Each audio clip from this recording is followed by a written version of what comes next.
Most business owners don't burn out because they're lazy. They burn out because they're doing everything right.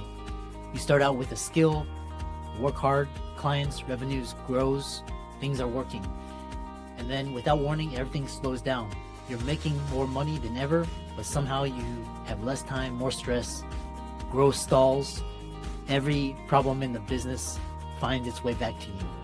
And now you're stuck in this paradox. The very thing that made you successful is keeping you from scaling. You push harder, more effort, hours, and more clients. Instead of freedom, you get more complexity. Moving parts, people, fires to put out. At some point, you start to wonder, why does this feel hardest at 500 than it did at 100K? Why does growth create more problems instead of solving them? How do I actually build a business that runs without me? That's what this episode is about. Today's guest, David McGhee, has spent over 20 years helping business owners break through that exact ceiling, going from 6 to 7 figures without burning out. His core insight is simple, but it's uncomfortable. You don't have a growth problem, you have a bottleneck problem. Specifically, you are the bottleneck. So in this conversation, we break down how to identify what's actually slowing your business down, how to remove yourself as a constraint, how to scale in a way that adds both revenue and freedom. So if you feel like you're working harder every year, but not getting structurally freer, this episode is going to show you exactly why and what to do about it. So let's get into it. Before we begin, quick disclaimer. Nothing in this episode should be considered investment advice. Results discussed have not been independently vetted. Any claims made by the guests have not been verified. The content is for educational purposes only. Views expressed by the guests do not reflect those of the host or this show. Hey guys, and welcome to another episode of the Financial Freedom Podcast.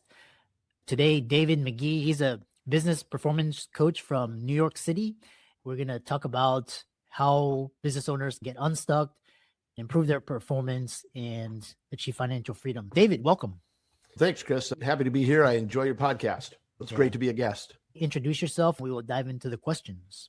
I'm Dave McGhee, a business performance coach. I've been coaching small business owners for 20 years. Ran the largest business coaching company in North America, one of them anyway. A year ago, decided I was tired of the bureaucracy and being in a big company, left to start my own practice. Impact is a big motivator of mine. I get to focus on the impact I can have on a day-to-day basis. The clients that come to work with you, what are their biggest pain points and aspirations? The clients that I work with all have solid businesses in place. My clients tend to be in the professional services space, accountants, financial planners, attorneys, real estate agents, coaches. They've got a business making 6 figures or more, but they've hit a ceiling and have a hard time breaking through that plateau. I help them identify the key problem that's keeping their growth stalled. The focus is to add an extra $10,000 a month to their revenue and free up 10 hours a week. If we can do that consistently, then we can scale from 6 to 7 figures. As a clinician, we talk about symptoms. What are the common symptoms of business owners that keep them stuck, burnt out, and overworked? It's 3 things. As a physician, the symptoms and the problem are related, but not always the same. The 3 symptoms that I see are stalled growth, number 1. They've been growing at a consistent rate. All of a sudden, that's plateaued. Second is an execution bottleneck. Third is business by Band-Aid.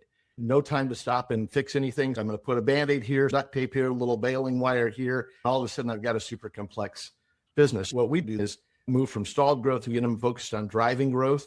If there's an execution bottleneck, we focus on leadership. We want them to lead boldly. If business by Band-Aid is starting to create complexity, then we want to systemize how they scale their business. This podcast is talking about leverage and thinking about different ways of scaling, removing bottlenecks. You help clients walk away with a different way to think about scaling that removes the burnout equation entirely. There's a couple things that happen.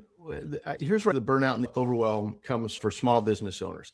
Most people get into business because they're good at something. They're motivated to make more money. They want more freedom. They want to have an impact. So they push hard. They become the engine of their business. Everything runs through them. That's going to take you to a certain level. But to get past that level, you can't keep adding more to your plate. That's where burnout comes from. We look to get people clear on the vision they have for their business, set achievable targets, In 6 weeks, we make progress and make it exciting again.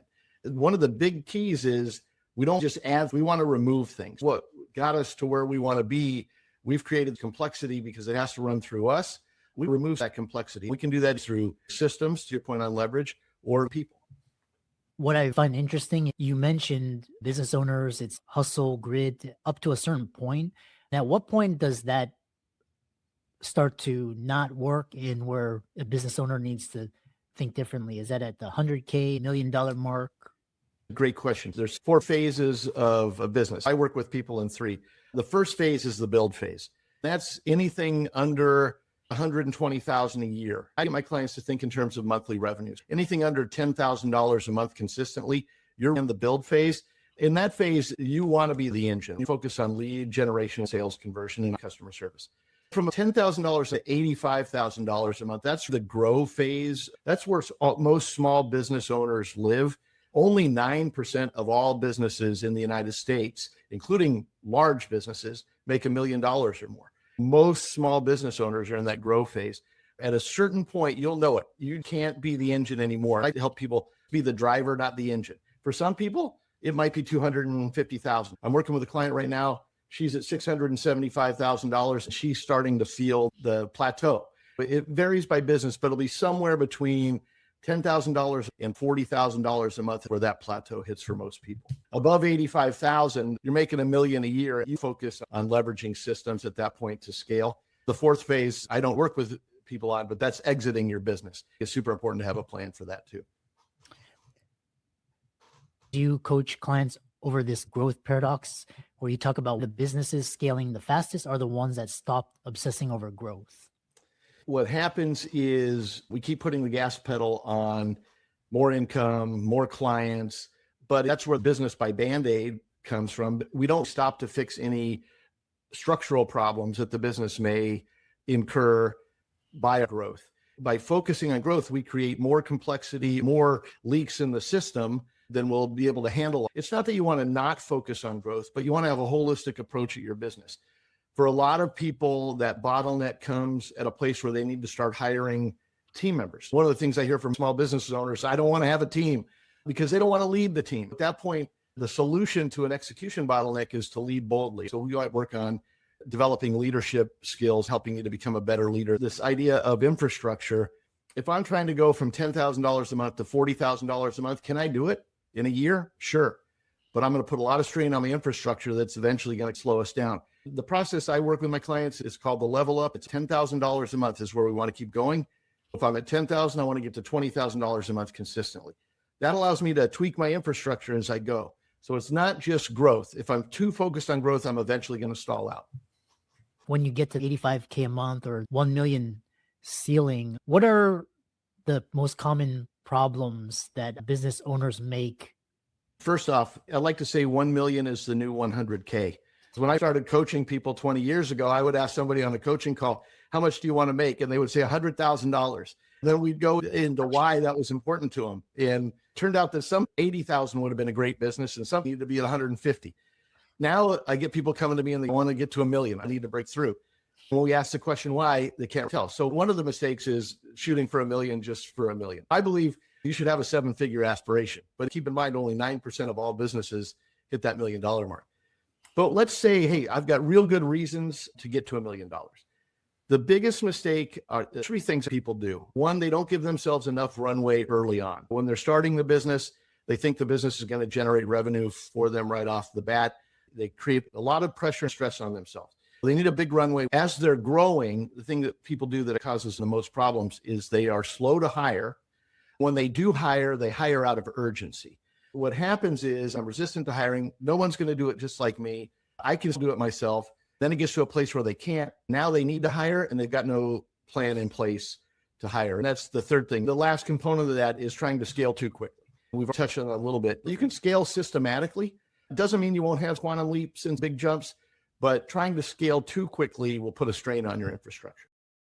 Quick pause here. If this episode is making you rethink how your income is structured, that's intentional. Information doesn't create freedom. Structure does.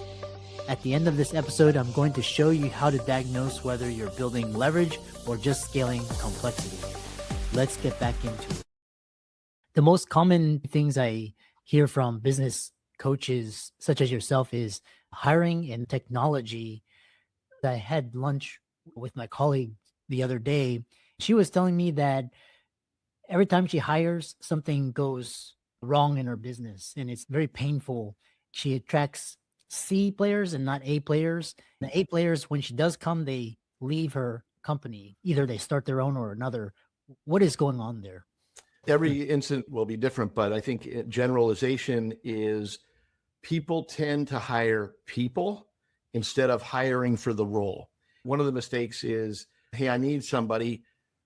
Bill's a good person. I'm going to go hire Bill. Bill may be a great person, but he may not fit the role. We want to first very clearly define the role before we fill that seat. As we're growing and adding team members, we're going to make mistakes. That's the nature of business. There's test and measure to find the right hire. But the first thing is we want to fill the seat. If we're running a football team, we wouldn't say, hey, I got to hire nothing but A players, because I wouldn't have 11 players to stick on the field. So first I got to build the team. Then I look to upgrade the talent from a C to a B and then a B to A. Eventually you want A players, and A players will leave for a couple of reasons. They'll leave because there's too many B and C players on the team.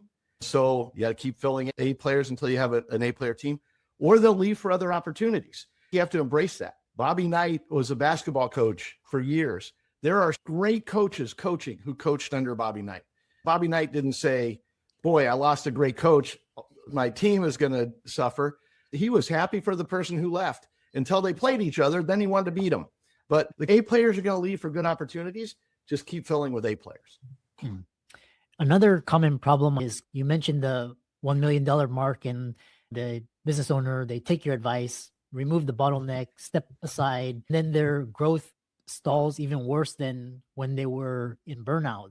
How do you address that? It comes at every level. We can point back to a lack of a clear and compelling vision or clear targets that's stalling growth, challenge in our leadership that's creating an execution bottleneck, or systems that we need to refine. But every level, I embrace this concept of $10,000 a month.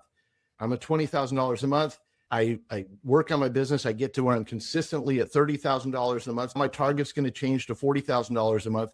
If I'm not careful, I'm going to run into the same problems I had at $10,000 a month. They're going to be bigger problems because they're at a higher level of income.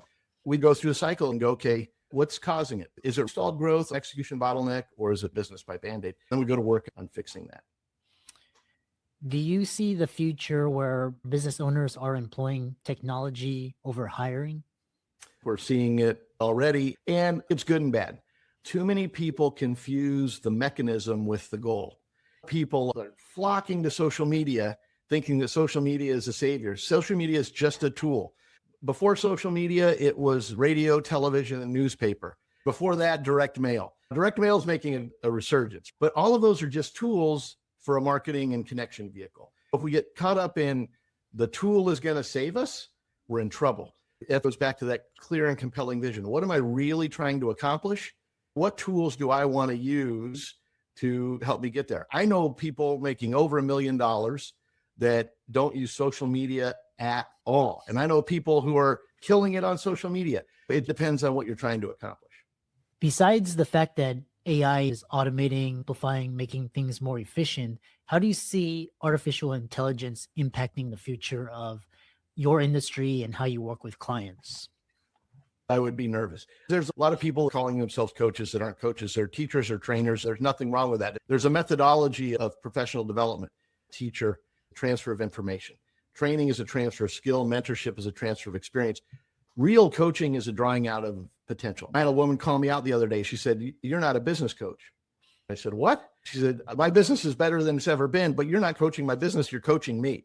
That's exactly right. It's mindset, methodology, and motivation that we're working on. But a lot of what coaches do can go to Claude or ChatGPT, ask for an answer to your question. You're going to get one. It's probably pretty good. If you can implement it, then do it. The strong coaches, this goes across any type of industry where AI may be a disruptor. The people that can bring value outside of just information, that's where you're going to have a big play. You teach clients how to walk away with concrete next steps from a framework tested across different 100+ businesses, industries, Briefly outline those steps and framework and success stories from helping clients with that. Yeah, I've helped more than 100 businesses get to $1 million or more. I'm proud of that. That's over 20 years, but I'm proud because 91% of businesses don't get there. I think the methodology that I work with my clients comes down to outside the model we discussed already. My favorite definition of success used to be my least favorite. Earl Nightingale said, success is the progressive realization of a worthy ideal. I used to hate that because there's no winning involved. But the more I experienced and saw it in my clients, the more I realized that's true. It starts at the end. What's the ideal you have for your business? It doesn't have to be specific. It doesn't have to be measurable. You don't even have to believe you can achieve it. It's just something that's ideal. Then we want to work that sentence backwards. It's got to be worthy of your time, energy, and effort. If you have a worthy ideal, then success is the movement towards that worthy ideal. You'll hit goals along the way as a byproduct of moving toward it. That's the methodology I use with my clients. We start with making sure their vision is clear and compelling.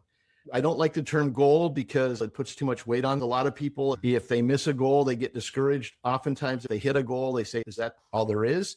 So I use the term targets. If you hit a target, great, hit another one. If you miss a target, no big deal, shoot again. So we have compelling vision, achievable targets, and then work that into 90-day missions that are exciting. I use the term mission on purpose because I want to be excited to engage in that mission. Now, what it comes down to is shortening the execution cycle. 90 days, what are you going to do in the next 6 weeks? I help clients map out, this is what we're going to do in the next 6 weeks. We get together and we said, did we do it? What got in the way? Okay, on to the next 6 weeks. And we work in this 6-week cycle. So there's always progress, always movement. And every 6 weeks we reassess. If you can follow that system without a coach. People ask me, how do I know what you need a coach? I always say, I've never met anybody who needs a coach. I think everybody's better with a coach, but nobody needs a coach. You follow that process. Clear vision, achievable targets, an exciting mission. What am I going to do every 6 weeks? Am I making progress? If you do that, you'll hit any goal in life and in business. How can people connect with you? I'm on the socials at Coach Dave McGhee. My website is coachdavemcgee.com. I run a monthly workshop that's free for small business owners, and get the details on that at the website. Excellent.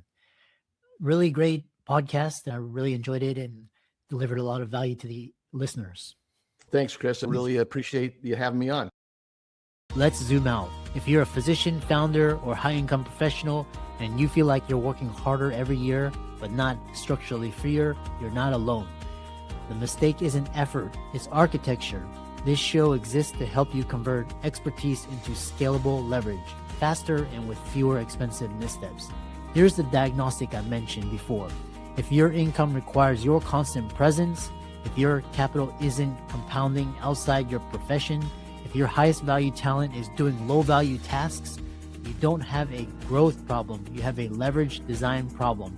And if you want to fix it with clarity instead of guesswork, I offer a limited number of one-on-one leverage strategy sessions each month. We audit your income model, capital deployment, authority positioning, and structural bottlenecks, and design your highest return move.